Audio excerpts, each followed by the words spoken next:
نحمده ونصلي ونسلم على رسوله النبي الكريم وعلى آله وأصحابه أجمعين.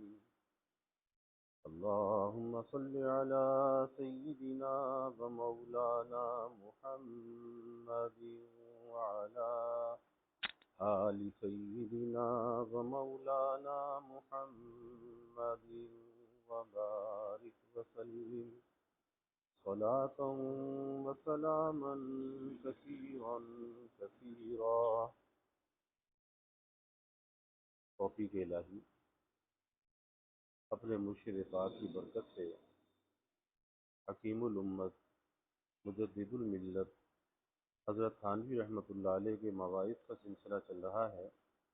الہدی والمغفرہ کے نام سے حضرت کا یہ واعظ چل رہا ہے، جس میں بات چل رہی تھی کہ غیر عالم کو واعظ نہیں کہنا چاہیے اور نہ کوئی دینی مسئلہ بیان کرنا چاہیے، کیونکہ یا تو وہ مسئلہ کوئی ایسا نامکمل بیان کرے گا کہ جس سے دین کی وقت جو ہے لوگوں کی نظر میں کم ہوگی، اور یا وہ لوگوں کو ایسا کوئی مسئلہ بتائے گا جس سے لوگوں کے اندر بدعملی آئے گی. اور پھر فرمایا کہ مسئلہ بھی اگر پوچھنا ہو تو کسی مستند عالم سے پوچھنا چاہیے. جیسے حضرت گنگوئی رحمۃ اللہ علیہ کا واقعہ بیان کیا کہ ایک شخص سے، ایک عالم سے حضرت نے ایک مسئلہ پوچھا اور امتحاناً پوچھا کہ حالت حمل میں بے شوہر عورت سے نکاح کیسا ہے. اب اس نے کہا کہ ایسا ہے جیسا گھیرا دینا. اب اس میں گول مول جواب دے دیا. تو پھر بہت سے لوگ یہی کرتے ہیں کہ گول مول جواب دیتے ہیں کہ جس میں نہ ہاں ہو نہ ہو. اگر اس مسئلے میں ہاں نکل آئے تو کہا ہمارا یہی مطلب تھا، اور اگر نہ نکل آئے تو ہمارا یہی مطلب تھا. تو اس طرح سے وہ گول مول جو ہے وہ جواب دیتے ہیں. تو اس پر یہ بات چل رہی تھی. آگے پھر اس کا مسئلہ بیان کیا کہ پہلے چاندی کا جو روپیہ ہوتا تھا وہ ایک تولے کا ہوتا تھا، اور اس کے عوض میں چاندی اگر لینی ہے تو وہ بھی ایک تولہ ہی ہونا چاہیے. اب بازار میں اگر چاندی زیادہ مل رہی ہے تو کوئی یہ کہتا ہے جی اگر زیادہ لے لیں تو کیا حرج کی بات ہے. تو اس کا فقہا نے یہ کہا کہ اس کے ساتھ کچھ کھلے پیسے، ایک انی دو انی، جیسے پہلے پیسے سکے ہوتے تھے وہ ملا دو، پھر لے سکتے ہو. لیکن چاندی کے بدلے اگر چاندی ہے یا سونے کے بدلے سونا ہے تو اتنی ہی مقدار ہونی چاہیے، جتنی مقدار دے رہے اتنی لے سکتے ہو. اور تبادلہ بھی ہاتھ در ہاتھ اسی مجلس کے اندر ہونا چاہیے. یہ نہیں کہ ایک چیز ابھی دی اور واپس لی تو بعد میں لی، نہیں، اسی وقت ہونا چاہیے. اس پر یہ بات چل رہی تھی. فرمایا کہ اسی لیے میں فقہ حنفی کے سوا کسی دوسرے مذہب کی فقہی کتاب طلباء کو پڑھانے کی جرات نہیں کرتا. کانپور میں ایک طالب علم ہے جو شافعی المذہب تھے، مجھ سے اپنے مذہب کی کوئی فقہی کتاب پڑھنا چاہی. میں نے عذر کر دیا. مجھے یہ اختاری کا مسئلہ اس وقت یاد آ گیا. میں نے ان سے یہی عذر کیا کہ بعض دفعہ ایک مسئلہ ایک مقام پر مطلق ہوتا ہے اور دوسرے مقام سے یا دوسری کتاب سے اس میں کچھ قید معلوم ہوتی ہے. جیسے ہمارے یہاں مسئلہ اختاری اس کی نظیر ہے، تو ممکن ہے کہ آپ کے فقہ میں بھی کوئی ایسا مسئلہ ہو جس میں دوسری جگہ کوئی قید مذکور ہو اور مجھے اس کی خبر نہ ہو. تو ممکن ہے کہ میں آپ کو اطلاق کے ساتھ مسئلہ سمجھا دوں اور آپ بھی اس کو مطلق سمجھ کر ساری عمر غلطی میں مبتلا رہیں. اس لیے میں آپ کے مذہب کی کتاب نہیں پڑھا سکتا. اپنے مذہب کی کتابوں پر تو تھوڑی بہت نظر ہے، اس کا ذخیرہ بھی اپنے پاس موجود ہے. دوسرے مذہب پر نہ اتنی نظر ہے، نہ کتابوں کا زیادہ ذخیرہ ہے. اس میں غلطی ہو جانا کچھ بعید نہیں. پھر میں نے ان سے کہا کہ تم رامپور جا کر مولوی طیب صاحب عرب سے فقہ شافعی پڑھ لو. وہ شافعی المذہب ہیں، ان کی نظر اپنے مذہب پر زیادہ ہے، وہ اچھی طرح پڑھائیں گے. علماء حنفیہ فقہ شافعی کو صحیح طور پر نہیں پڑھا سکتے، جیسے علماء شافعیہ فقہ حنفیہ کو اچھی طرح نہیں پڑھا سکتے. ہر مذہب والا دوسرے مذہب کے مسائل میں ضرور غلطیاں کرے گا. چنانچہ ہدایہ میں بعض مسائل کی نسبت دوسرے امام کی طرف غلط کر دی گئی۔ اسی طرح شافعیہ کی کتابوں میں حنفیہ کی طرف بعض مسائل کو غلط منسوب کیا گیا۔ یہ بھی ایک وجہ ہے ہندوستان میں تقلید مذہب حنفی کے وجوب کی۔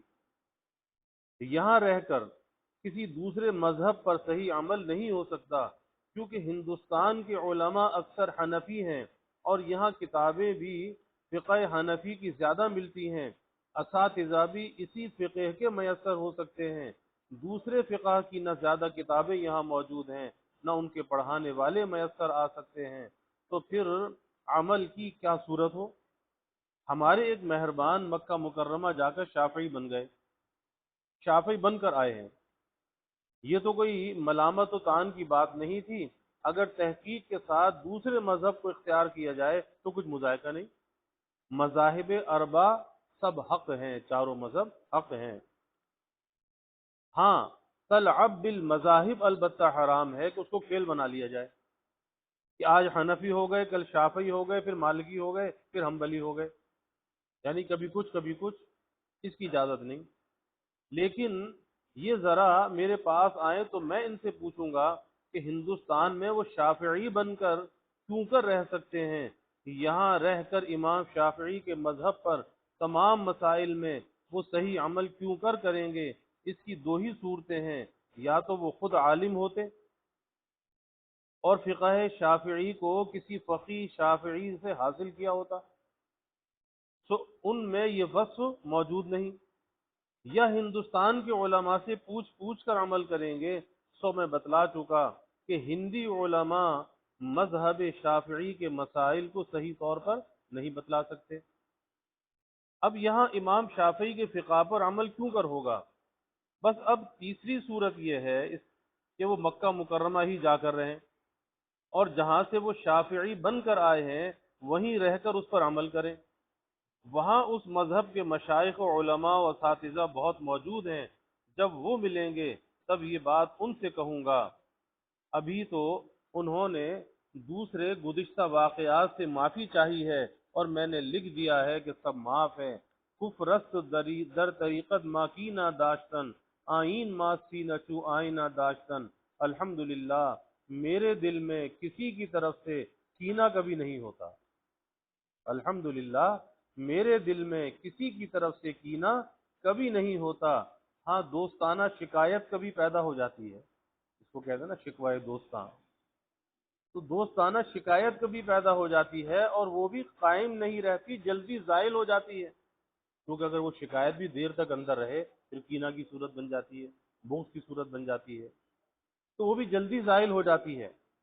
میں یہ کہہ رہا تھا کہ ایسے مسائل میں جو ایک جگہ مطلق ہوں اور دوسری جگہ مقید ہوں، جاہل واعظ ضرور غلطی کرے گا، اور اس کے امتحان کی آسان صورت یہ ہے کہ کسی جاہل کے وعظ میں ایک عالم کو 2-4 دفعہ پردے میں بٹھلاؤ۔ 2-4 دفعہ کے لیے کی اس لیے ضرورت ہے کہ ایک دفعہ تو غلطی سے محفوظ رہ جانا ممکن ہے، مگر ہمیشہ محفوظ رہنا جاہل سے دشوار ہے۔ 2-4 دفعہ کے بعد ان عالم صاحب سے پوچھ لینا اس نے کتنی غلطیاں کی ہیں، انشاءاللہ حقیقت معلوم ہو جائے گی۔ اس لیے میں کہتا ہوں کہ یہ کام نااہل کو نہ دینا چاہیے۔ میں یہ دعویٰ نہیں کرتا کہ عالم سے غلطی نہیں ہوتی، عالم بھی بشر ہے، اس سے بھی غلطی ہو سکتی ہے، مگر وہ خفیف اور قلیل غلطی کرے گا، شدید اور بکثرت غلطی نہ کرے گا۔ یہاں اس کے بیان میں شاذ و نادر کبھی 100 بار میں 1 بار غلطی ہوگی اور جاہل کے وعظ میں کثرت سے غلطیاں ہوں گی۔ پھر عالم کو دوسرے وقت اپنی غلطی پر تنبہ ہو سکتا ہے اور دوسرے بیان میں اس کی اصلاح بھی کر سکتا ہے، اور جاہل کو تنبہ بھی نہیں ہوتا کہ میں نے کیا غلطی کی ہے۔ اس لیے یہ اس سے اشد ہے۔ خوب سمجھ لو صاحب، آپ کو تجربہ نہیں اور مجھے تجربہ ہے، جس کی بنا پر میں کہتا ہوں کہ نااہل کو واعظ کی اجازت نہ دینا چاہیے۔ واللہ جہل کی وجہ سے بڑی خرابیاں ہو رہی ہیں۔ کانپور میں ایک شخص نے ایک ایسے بکرے کی قربانی کی کہ جس کا کوئی عضو عیب سے خالی نہ تھا، یعنی کوئی حصہ بھی جسم کا عیب سے خالی نہ تھا۔ لوگوں نے اس سے کہا کہ اس کی قربانی جائز نہیں، تو وہ کہتا ہے کہ ہماری بیوی صاحبہ نے فتویٰ دیا ہے کہ اس کی قربانی جائز ہے۔ ظالم فتویٰ بھی لایا تو بیوی سے لایا۔ پھر اس نے بیوی سے جا کر کہا کہ لوگ تمہارے فتوے میں غلطی نکالتے ہیں۔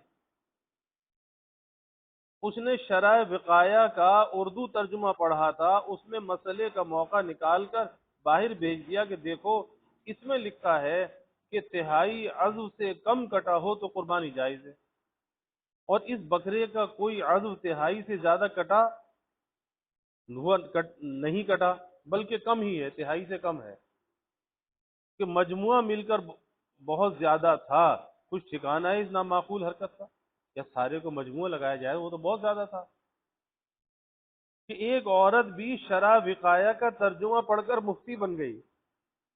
اب میں مکرر خلاصہ مقام کا عرض کرتا ہوں کہ آیت کا حاصل مدلول یہ ہوا کہ تحصیل علم کی سخت ضرورت ہے، تحصیل علم کی سخت ضرورت ہے، اور اس کے ساتھ عمل کی بھی ضرورت ہے۔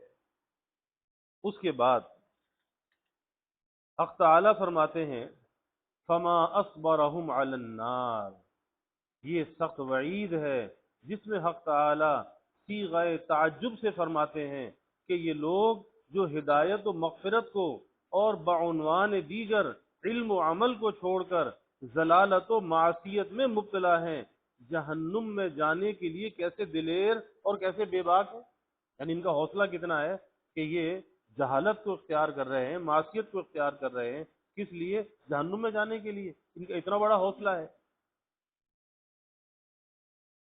تو لفظ اصبر کے اختیار کرنے میں اس طرف اشارہ ہے کہ یہ وعید صبر و ثبات علی المعصیت پر ہے، یعنی گناہوں پر اصرار کرنا، یعنی گناہ پر جمے رہنا، ڈٹے رہنا، اس پر وعید ہے۔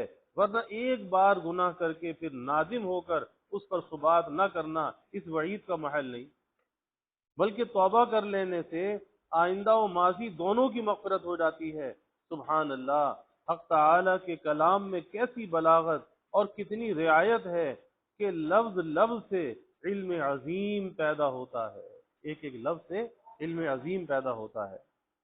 بس اب میں ختم کرتا ہوں، وقت بہت ہو گیا، 11 بج چکے ہیں، اتنی دیر بیان کا قصد نہ تھا۔